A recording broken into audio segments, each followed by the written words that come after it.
I was 7 months pregnant, carrying groceries up 3 flights of stairs, while my husband sat on the couch playing video games. When I finally set the bags down, sweating and out of breath, he looked at me and said, "You're getting disgusting to look at. You better lose that weight fast, or I'll find someone who actually takes care of herself." His friends laughed. I just smiled. 72 hours later, he was calling me nonstop, begging me. Girlies, I'm literally sitting in a hotel room right now, 7 months pregnant, trying to process what just happened today.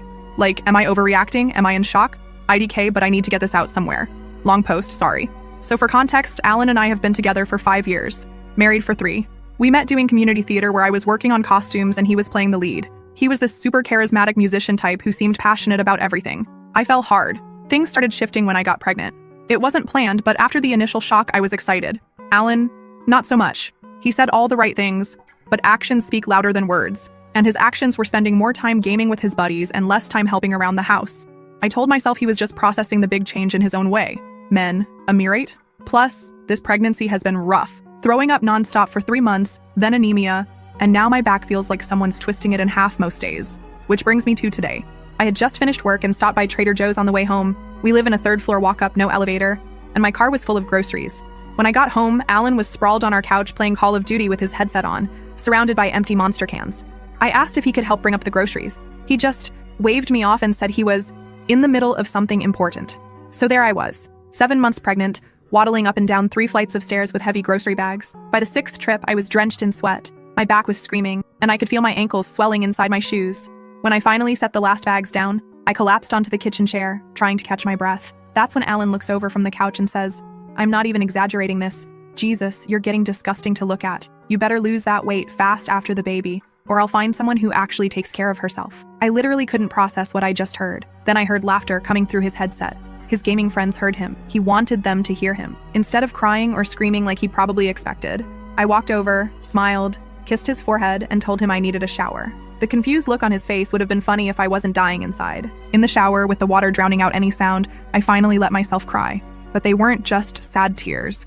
They were angry tears, clarity tears. I suddenly saw every red flag I'd been ignoring for 5 years in perfect focus. This wasn't new behavior. It was just the most blatant example yet. This was who he really was. And I was about to bring a child into this. A child who would learn that this is what relationships look like. A child who would either learn to treat others this way or accept being treated this way. No. Just no.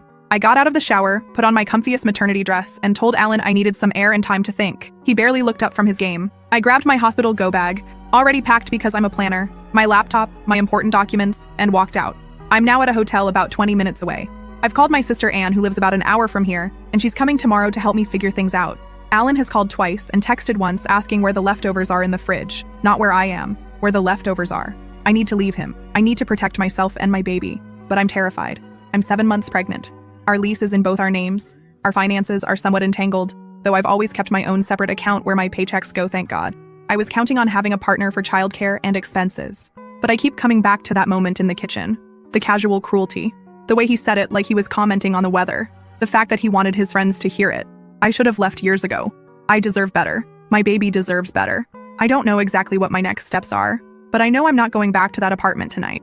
Maybe not ever. Edit.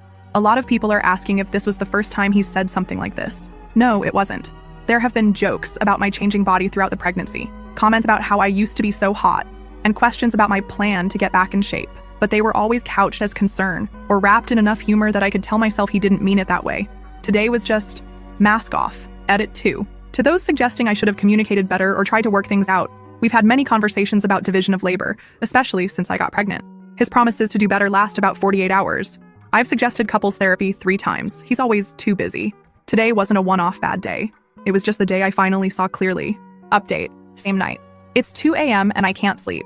Alan finally realized I wasn't coming home tonight and has been blowing up my phone. First with confusion. Where are you? Then irritation. You're being dramatic. Then attempts at guilt. I was just joking. You know how the guys are. The latest text was a threat about how I better not be spending our money on a hotel. Our money. The same money that's 90% from my paycheck while he invests in his music career and gaming setup.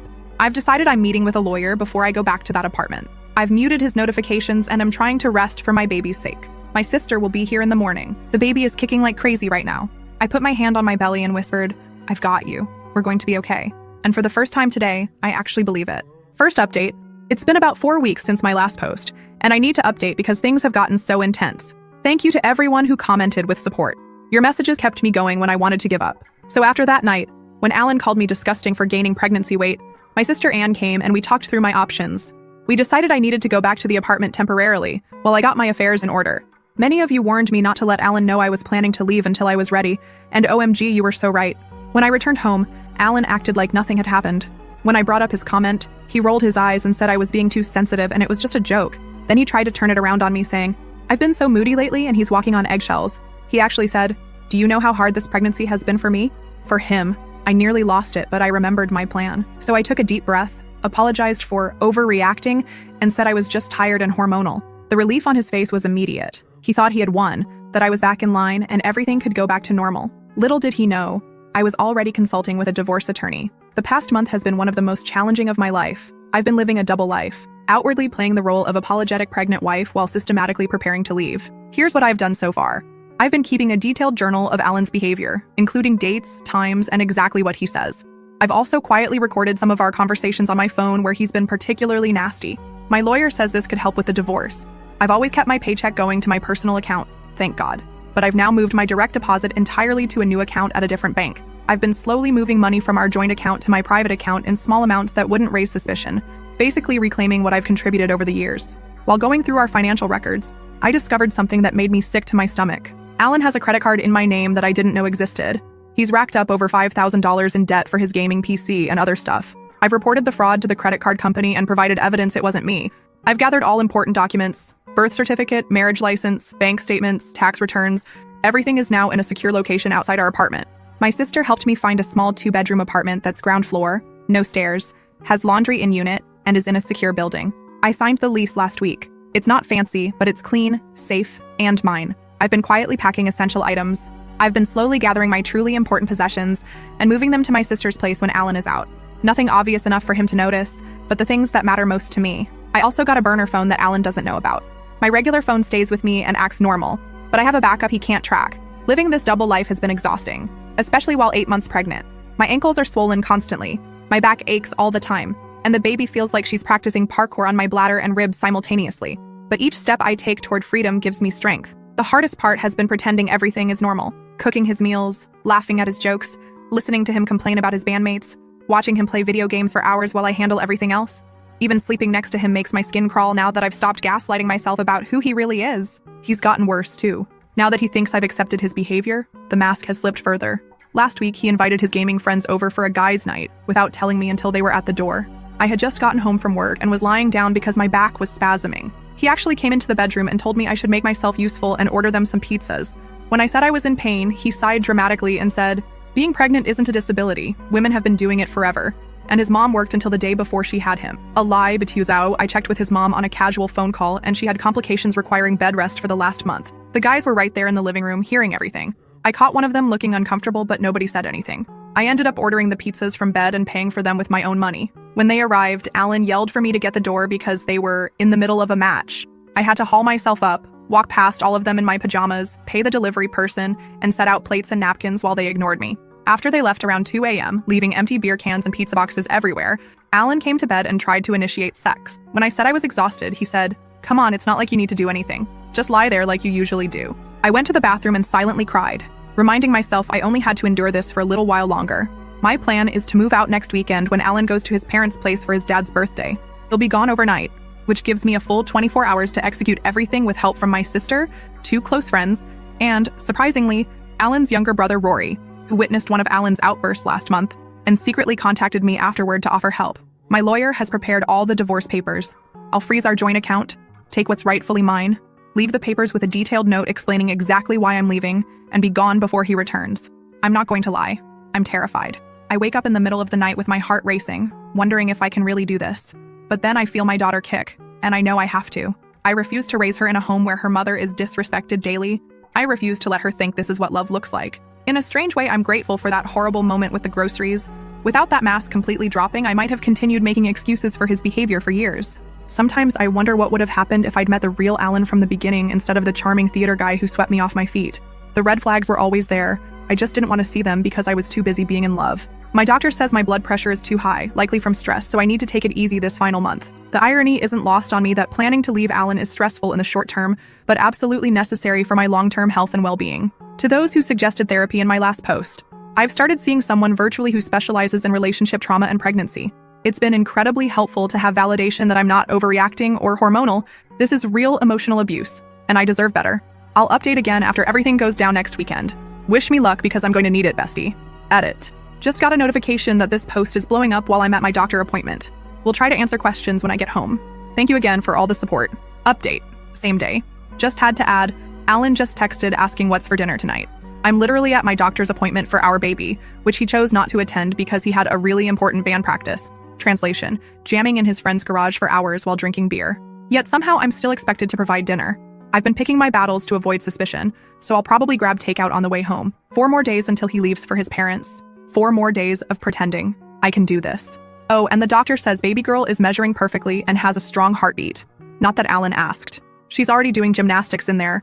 I think she knows we're about to start a better life. Yesterday, while Alan was gaming, shocker, I secretly ordered the cutest crib for my new place. It's being delivered to Anne's house next week. I've never bought something so expensive without overthinking it, but it felt so good to make a decision entirely for me and my daughter. I caught a glimpse of myself in the mirror this morning getting ready for work, and I actually smiled. Not because I looked particularly good. Let's be real, I'm 8 months pregnant and exhausted AF, but because I recognized myself again. That spark in my eyes that had disappeared years ago is starting to come back. Last night, I rehearsed what I'm going to write in my note to Alan. It felt so validating to put all of his behavior into words. No more making excuses, no more minimizing, just the plain truth about who he is and why I'm leaving. I'm still scared about doing this alone. Single motherhood wasn't in my life plan, but staying with Alan would cost me my self-respect and eventually my sanity. And what kind of mother could I be then? 4 more days. Just 4 more days of this double life, then freedom. Second update, it's done. I'm out. I'm sitting in my new apartment as I type this, surrounded by boxes and a partially assembled crib, but I've never felt more at peace despite the chaos. Here's how it all went down. As planned, Alan left yesterday morning for his dad's birthday weekend at his parents' place about 3 hours away. He was actually in a good mood for once, probably because he was escaping pregnant wife duty for a full weekend. He kissed me goodbye, told me not to do anything crazy while he was gone, and said he'd be back Sunday evening. The moment his car pulled away, Operation Exodus began. My sister Anne arrived with her SUV 10 minutes later, followed by my friend Mia with a small moving truck she borrowed from her workplace. Alan's brother Rory showed up shortly after, looking nervous but determined. We had exactly 32 hours to move me out completely. Looking at the apartment that morning was surreal.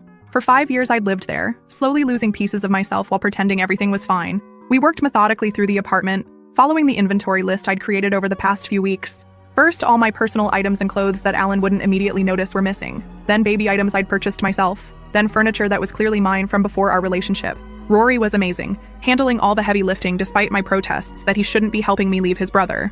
At one point, he paused while carrying out my dresser and said, "Alan's my brother, but what he's doing to you is wrong. My mom raised us better than this." It nearly made me cry right there in the hallway. The most satisfying moment was disconnecting Alan's precious gaming PC, the one he'd fraudulently bought using a credit card in my name. I carefully packed it in its original box while Rory watched awkwardly. I could tell he was torn between family loyalty and doing what's right. I told him he didn't have to help with this part, but he just shook his head and carried the box to the truck, muttering something about Alan finally facing consequences. By 7 p.m., most of my belongings were out. We ordered pizza. Seems to be a theme in my life lately. But this time, it was a celebration meal with people who actually cared about me. We sat on the floor of my new apartment eating directly from the box, laughing with exhaustion and relief. This morning, we went back for the final phase. I deep cleaned the apartment, not for Alan, but because I didn't want to give him anything else to complain about. Packed my last few items and prepared what I was leaving behind. On the kitchen counter, I left divorce papers, filed but not yet served, a folder with evidence of his financial fraud, documentation showing the gaming PC was purchased with a fraudulent card in my name, a USB drive with recordings of his verbal abuse, and a note that simply said, "Find someone better from your couch, I already have." I didn't take everything. I left most of the furniture we'd bought together, though I did take photos of everything in case he tries to claim I took things I didn't. I'm not interested in pettiness. I just want out with what's rightfully mine. The hardest part was making it all work at 8.5 months pregnant. My back was screaming by the end of day 1, and this morning I woke up with my hands so swollen I could barely grip anything. But adrenaline is a hell of a thing, and knowing I was finally breaking free kept me going when I wanted to collapse. I called Alan's cell phone once I was safely in my new place. No answer, as expected. I left a voicemail telling him not to bother coming to my sister's place looking for me, as I wasn't there, and that he would find everything he needed to know on the kitchen counter. I then sent a text with the same information, blocked his number, and emailed his parents letting them know Alan and I were separating and why, so he couldn't spin a narrative making me the villain. Within an hour, my phone was blowing up with calls from numbers I didn't recognize. Clearly Alan using his friends' phones to try to reach me. I didn't answer. Eventually, his mother called my sister, they've always been close, who simply confirmed I was safe and that Alan had treated me terribly throughout the pregnancy. His mom actually broke down crying and apologized for her son's behavior, which wasn't expected but was oddly healing. According to Rory, who's keeping me updated, Alan came home early after getting my message. He apparently went ballistic when he found the empty apartment and divorce papers. He called everyone we know trying to find me, alternating between rage, confusion, and suddenly claiming he wanted to fix things. Several of Alan's friends have actually reached out to express support for me. Turns out they weren't all laughing along with his cruelty. Many were uncomfortable but didn't speak up. One even confessed they had a guys' talk with him about his behavior toward me months ago, but he dismissed them as being whipped by their wives. Another said he'd stopped inviting us to couple events because he couldn't stand watching how Alan treated me. I wish they had said something to me directly, but I understand why they didn't. It's still comforting to know not everyone thought his behavior was acceptable. As for me, I'm exhausted but relieved. My new apartment is small but bright, with a park nearby and a small balcony where I've already set up a chair for morning coffee. My hospital is only a 10-minute drive away. I've changed my email addresses, created new social media accounts, and set up mail forwarding. I've told my workplace about my situation, and they've been incredibly supportive. The baby is due in just over 3 weeks, though my doctor suspects she might come a bit early based on my last appointment. I'm both terrified and excited to meet her. I never imagined I'd be doing this alone, but I'd rather be a single mom than raise her in a toxic household. I know the hard part isn't over. The divorce will likely get ugly. Alan isn't the type to accept defeat gracefully, and I'm prepared for him to fight me on everything out of spite. But my lawyer is confident, especially with the documentation I've gathered. For those wondering about Alan's parental rights, yes, he will legally have them unless he chooses to terminate them, which I doubt. My lawyer is helping me prepare for co-parenting with appropriate boundaries. I'm realistic that he'll probably be an inconsistent father at best, but I'm prepared to provide stability on my end. I'm also continuing therapy to process everything. I refuse to carry this trauma into my daughter's life or any future relationships. To everyone who supported me through my previous posts, thank you. Your encouragement and advice helped me find the courage to leave when I was wavering. I'm still scared about the future, but for the first time in years, I'm also hopeful. Edit, same day. Alan just sent an email since I've blocked his number saying he's coming to Anne's place tonight to talk and that I'm making a huge mistake. I've already alerted Anne, who has informed him I'm not there, and that if he shows up, she'll call the police for trespassing.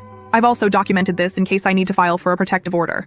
Update, next morning. Alan showed up at Anne's place at 11 p.m. despite being told I wasn't there. Anne didn't answer the door, but her neighbor recorded him yelling and pounding on her door for nearly 10 minutes before leaving. He also left all of our wedding photos on her front porch with a note saying, "I threw away everything we built." The irony of him suddenly caring about our marriage isn't lost on me. This morning, he emailed again, this time with a complete shift in tone, apologizing, saying he didn't realize how his behavior affected me, promising to change, go to therapy, be a better father, etc. The old me might have wavered. The new me sees this for what it is, a manipulation tactic because he's lost control. His apology was all about him, how he feels, what he wants, how hard this is for him. Not once did he acknowledge the specific ways he hurt me or how his behavior might affect our child. I didn't respond. My lawyer advised against any direct communication that isn't through her at this point. I'm spending today setting up the nursery with Anne and trying to rest as much as possible. Baby girl is extra active today, as if she knows we're finally somewhere safe. TikTok keeps serving me those signs he's actually in love with you videos, and I just have to laugh. I spent 5 years confusing control for care and convenience for love. Never again, bestie. Never again. Last update. It's been about 10 months since my first post, and so much has changed that I wanted to give everyone a final update.